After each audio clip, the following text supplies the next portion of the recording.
สบายดีท่านผู้ชมที่เคารพยินดีต้อนรับท่านผู้ชมเข้าสู่ข่าวภาคเที่ยงประจำวันจากของข่าวโทรภาพแห่งสัตว์ลาวทวีนี้ไปติดตามที่นายกรัฐมนตรีเยี่ยมยามพบปะโอ้ลมประชาชนบ้านศพเติงเมืองไซจำพรพร้อมทางติดตามสุขยู่การพัฒนาโครงการไฟฟ้าพลังงานลมที่ตั้งอยู่แขวงบริคำไซในวันที่ 19 มิถุนายน 2025 ทานสอนไซศรีพันดอนนายกรัฐมนตรีพร้อมด้วยคณะได้เคลื่อนไหวเฮ็ดเวียกอยู่แขวงบริคำไซโดยมีทานสอนธนูธรรมวงศ์เจ้าแขวงบริคำไซพร้อมด้วยคณะนำของแขวงเมืองไซจำพรและภาคส่วนเกี่ยวข้องให้การต้อนรับโอกาสนี้คณะของทานนายกรัฐมนตรีได้ลงเยี่ยมยามบ้านศพเติงเมืองไซจำพรแขวงบริคำไซภายในบ้านมี131หลังคาเรือน150กว่าครอบครัวพลเมือง907คนหญิง449คนมีครอบครัวพ้นทุกข์กว่า65ส่วนห้อยอาชีพต้นต่อของประชาชนแม่นปลูกข้าวและเลี้ยงสัตว์มีสุขศาลา1แห่งมีแพทย์หมอ3ทานมีโรงเรียนประถมสมบูรณ์1แห่งมีนักเรียนทั้งหมด100กว่าคนโอกาสลงเยี่ยมยามครั้งนี้นายกรัฐมนตรีได้โอ้ล้มต่ออำนาจการปกครองและประชาชนโดยได้กล่าวแสดงความย่องยอสมเสยต่อมูลเสื้ออันดีงามและผลสำเร็จที่ประชาชนภายในบ้านสามารถปฏิบัติได้ในระยะผ่านมาพร้อมทางมีคำเห็นเน้นนักให้พร้อมกันรักษามูลเสื้ออันดีงามของตนโดยเฉพาะมูลเสื้อประวัติมูลเสื้อความสามัคคีที่ช่วยเหลือซึ่งกันและกันมูลเสื้อดุมันขยันเพียรเอาใจใส่เพิ่มพูนผลิตผลโดยเฉพาะการปลูกการเลี้ยงตามทาแห้งของบ้านให้หลายสามารถกุ้มกินและกลายเป็นสินค้าพร้อมกันปกปักรักษาและพัฒนาบ้านซองของตนให้มีความสงบได้รับการพัฒนาดีขึ้นเป็นก้าวๆเอาใจใส่รักษาสุขอนามัยป้องกันพยาธิตามฤดูกาลทำมาหากินถูกต้องตามกฎหมายและระเบียบการของบ้านเมืองพร้อมกันสุขยู่ส่งเสริมลูกหลานของตนให้ได้เข้าโรงเรียนตามเกณฑ์อายุพร้อมนี้นายกรัฐมนตรียังได้มอบเครื่องช่วยเหลือจำนวนหนึ่งซึ่งประกอบมีอาหารแห้งเครื่องนุ่งห่มกันหนาวเครื่องใช้ของซอยในชีวิตประจำวันอุปกรณ์การเรียนและอื่นๆให้แก่อำนาจการปกครองบ้านและแจกจ่ายให้แก่ประชาชนตามความเหมาะสมการเคลื่อนไหวเยี่ยมยามและเฮ็ดเวียกอยู่เมืองไซจำพรในครั้งนี้ท่านนายกรัฐมนตรีและคณะยังได้ติดตามสุขยู่การพัฒนาโครงการไฟฟ้าพลังลมของบริษัทหุ้นส่วนลงทุนและพัฒนาพลังงานเวียดลาวที่ตั้งอยู่แขวงบริคำไซโครงการไฟฟ้าพลังงานลมดังกล่าวได้กวมเอา2แขวงคือแขวงบริคำไซในนั่นที่เมืองไซจำพรเมืองคำเกิดและเมืองเวียงทองส่วนแขวงคำมวนแม่นเมืองนากายเฉพาะอยู่แขวงบริคำไซมี6สัญญาโครงการคือโครงการพลังงานลมเจืองเซินอยู่เมืองคำเกิดและเมืองไซจำพรมีกำลังติดตั้ง250เมกะวัตต์อายุสัมปทาน25ปีมูลค่าโครงการ371ล้านกว่าดอลลาร์สหรัฐโครงการพลังงานลมเจืองเซิน2อยู่เมืองคำเกิดและเมืองไซจำพรมีกำลังติดตั้ง350เมกะวัตต์อายุสัมปทาน25ปีมูลค่าโครงการ556ล้านดอลลาร์สหรัฐโครงการพลังงานลมพิลาอยู่เมืองคำเกิดและเมืองไซจำพรมีกำลังติดตั้ง500เมกะวัตต์อายุสัมปทาน25ปีมูลค่าโครงการ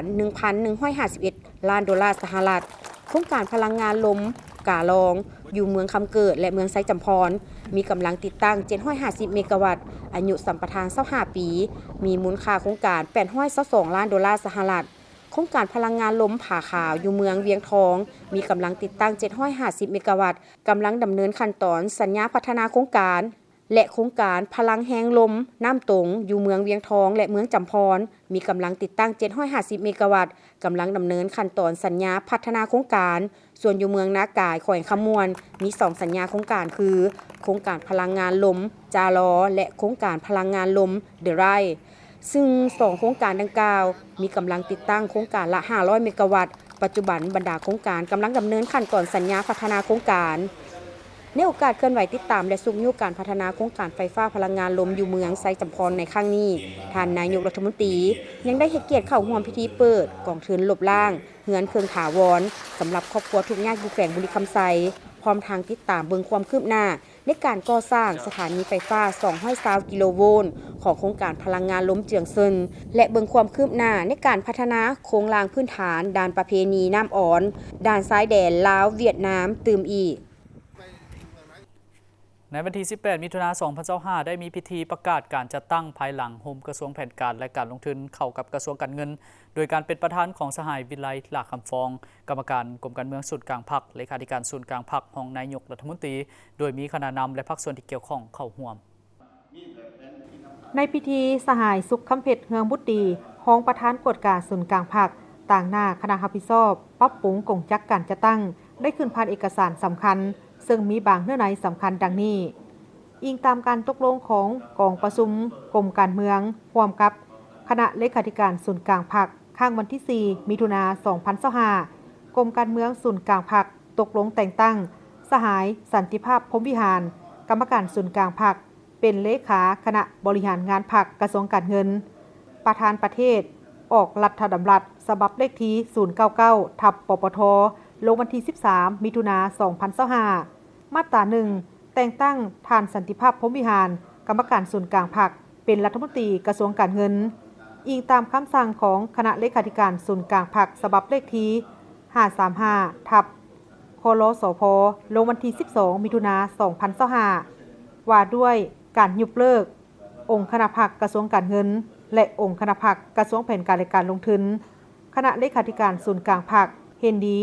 โฮมเอาการจัดตั้งหากฐานพรรคจำนวนสมาชิกพรรคขององค์คณะพรรคกระทรวงการเงิน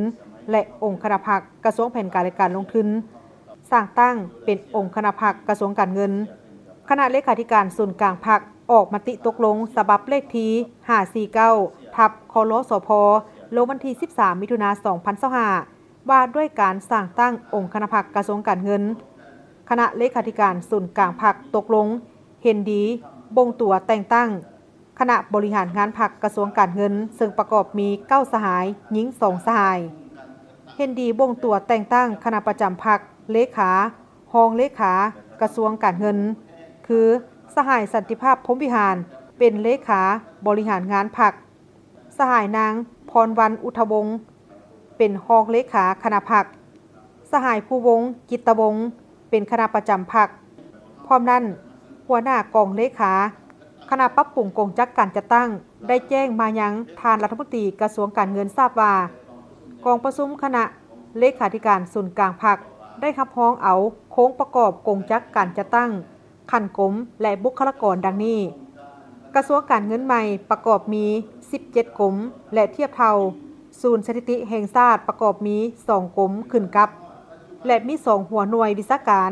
ขัน2ดังนี้1ห้องการ2กรมจัดตั้งและพนักงาน3กรมกวดกา4กรมงบประมาณแห่งรัฐ5กรมนโยบายเศรษฐกิจและการเงิน6กรมแผนการ7กรมประเมินผลและการจัดซื้อจัดจ้าง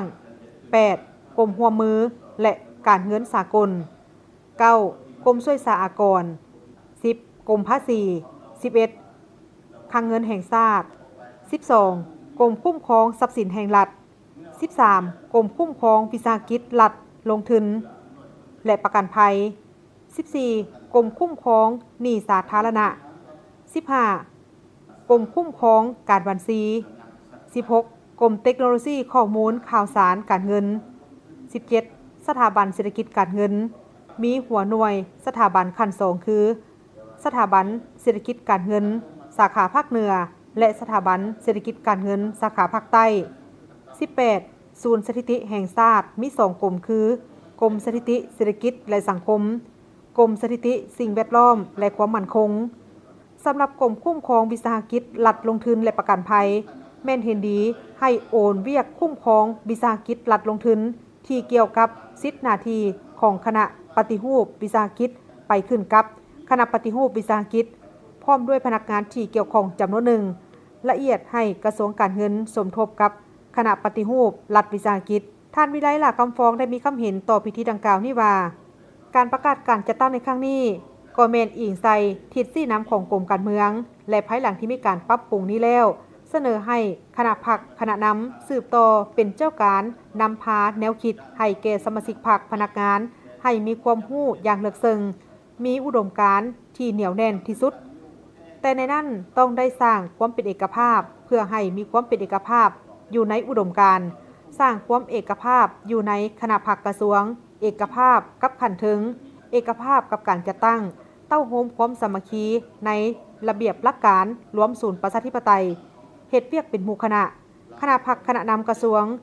ให้เอาใจใส่ปรึกษาหารือตื่มเกี่ยวกับนิติกรรมใดมีความถูกต้องสอดคล้องแนวใดเฮ็ดให้มีลักษณะหัดกุมเฮ็ดให้ไวเพื่อเป็นมาตรฐานในการคุ้มครองตามนิติกรรมนั้นๆมีการแบ่งงานแบ่งความรับผิดชอบอย่างจะแจ้งหลังจากนั้นก็ให้บรรดาสหายสืบต่อปรับปรุงการจัดตั้งอยู่ขั้นท้องถิ่นให้สำเร็จโดยไวเพื่อเฮ็ดให้ทันแถวสมาชิกพรรคพนักงานมีความเชื่อมั่นอุ่นเอียนต่อภาครัฐ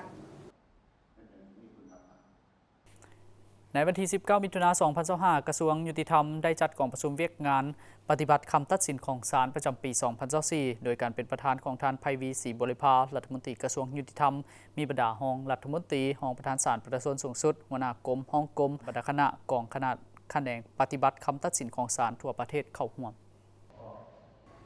ท่านสุริยาศรีดาวงศ์หัวหน้ากลุ่มคุ้มครองการปฏิบัติคำตัดสินของศาลได้ขึ้นผ่านบทรายงานตีราคาสภาพการปฏิบัติคำตัดสินของศาลว่าในปี 2024 องค์การปฏิบัติคำตัดสินของศาลได้รับคำตัดสินทั้งหมด 9,800 กว่าเรื่องในนั้นคดีแพ่ง 1,400 กว่าเรื่องอาญา 8,300 กว่าเรื่องยาเสพติด 5,000 กว่าเรื่องสามารถปฏิบัติสำเร็จและปิดการปฏิบัติ 200 กว่าเรื่องคดีแพ่ง 996 เรื่องอาญา 1,200 กว่าเรื่องยาเสพติด 674 เรื่องโจะการปฏิบัติ 781 เรื่องคดีแพ่ง 51 เรื่องอาญา 730 เรื่องยาเสพติด 346 เรื่องส่งสำนวนคดีให้องค์การอัยการ 86 เรื่องคดีแพ่ง 62 เรื่องอาญา 24 เรื่องยาเสพติด 6 เรื่องสำหรับ 5 เดือนต้นปี 2025 ได้รับคำตัดสินทั้งหมด 3,100 กว่าเรื่องในนั้นคดีแพ่ง 627 เรื่องอาญา 2,500 กว่าเรื่องยาเสพติด 1,400 กว่าเรื่อง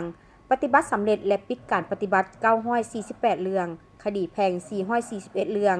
อาญา 507 เรื่องยาเสพติด 290 เรื่องโจะการปฏิบัติ 466 เรื่องคดีแพ่ง 41 เรื่องอาญา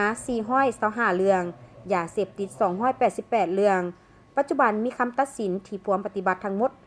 59,700 กว่าเรื่องในนั้นคดีแพ่ง 15,500 กว่าเรื่องอาญา 49,200 กว่าเรื่องยาเสพติด 27,700 กว่าเรื่องแยกสถิติให้เห็นนับแต่เดือนพฤษภาคม 2024 หาพฤษภาคม 2025 ซึ่งระยะสร้างตั้งกองและห้องการปฏิบัติคำตัดสินศาลได้ 1 ปี ซึ่ง5กองและ 11 ห้องได้รับคำตัดสินของศาลจำนวน 5,900 กว่าเรื่องมีคดีแพ่ง 1,100 กว่าเรื่องอาญา 4,700 กว่าเรื่องยาเสพติด 2,600 กว่าเรื่องปฏิบัติสำเร็จและปิดการปฏิบัติ 1,200 กว่าเรื่องคดีแพ่ง 770 เรื่องอาญา 480 เรื่องยาเสพติด 236 เรื่องโจะการปฏิบัติ 624 เรื่องได้ติดตามองค์การปฏิบัติคำตัดสินของศาลท้องถิ่นนำเอาคำตัดสินของศาลมาปฏิบัติสำเร็จ 2,200 กว่าเรื่องในปี 2024 และ 948 เรื่องใน 5 เดือนต้นปี 2025 มอบเงินให้ครูความทั้งหมด 354 ตื้อกว่ากีบ87 ล้านกว่าบาท 3 ล้านกว่าดอลลาร์สหรัฐ 96,000 หยวนมอบเงินอากรเข้างบประมาณให้รัฐทั้งหมด 3 ตื้อกว่ากีบ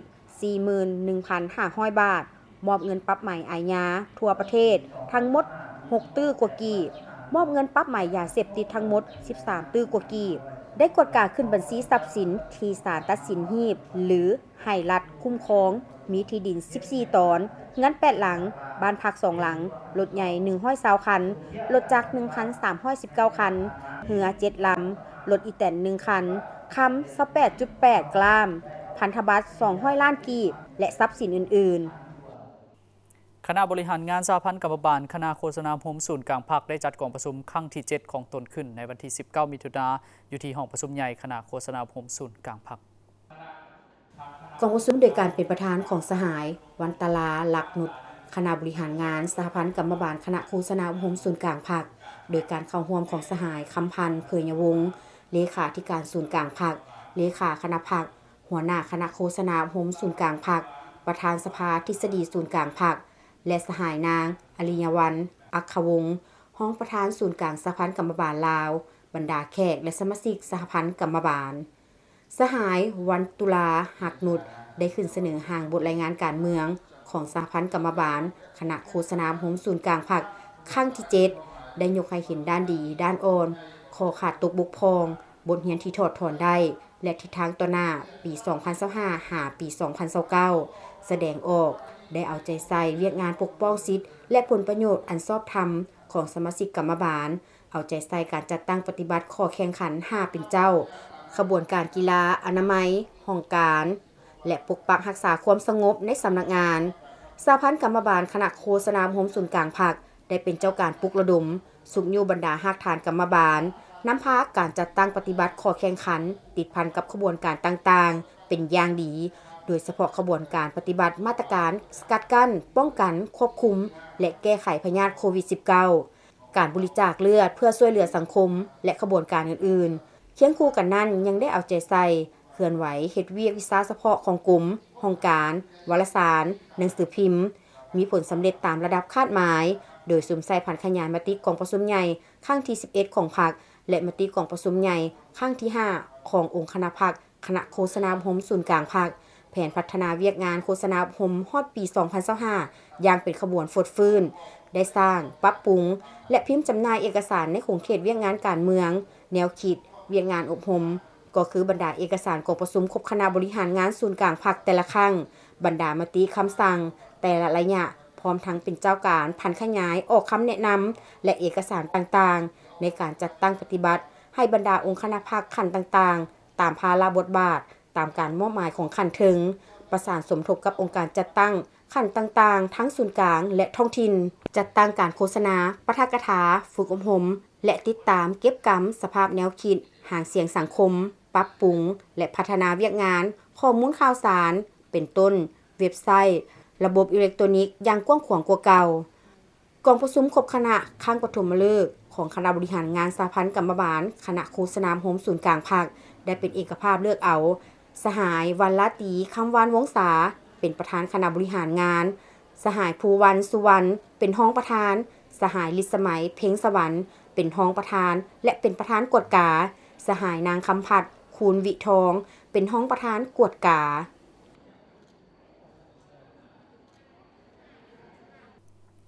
ท่านผู้ชมมาฮอดนี่ข่าวพักเที่ยงประจำวันได้หมดเวลาลงแล้วขอบใจทุกท่านให้เกียรติติดตามรับชมข้าพเจ้าดวงวิเศษมิถิยพรพร้อมด้วยทีมงานข่าวขอลาท่านผู้ชมไปเพียงเท่านี้สบายดี